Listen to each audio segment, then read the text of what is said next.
this is Amanda the Nerdy Krafter, and I'm here today with our Art Impressions 2025 Advent Calendar.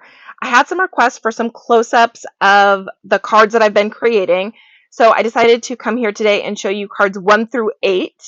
So they are possibly a little bit different than the ending of the video. I did go back after the fact a few days in and add some bling to it.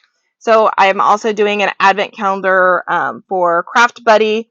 And theirs are the diamond arts or crystal arts. And so I decided to use some of my leftovers to add some bling to my cards. So there's day 1,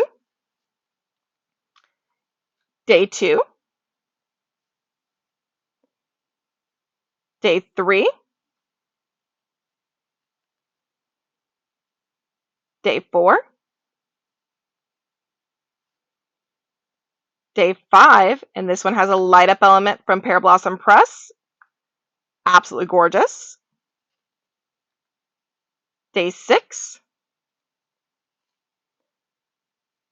day 7,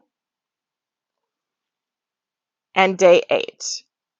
So thank you so much for joining me. This is Amanda the Nerdy Krafter, and I will come back and do some additional flip throughs as we make our way through our cards. So thank you. Have a wonderful day.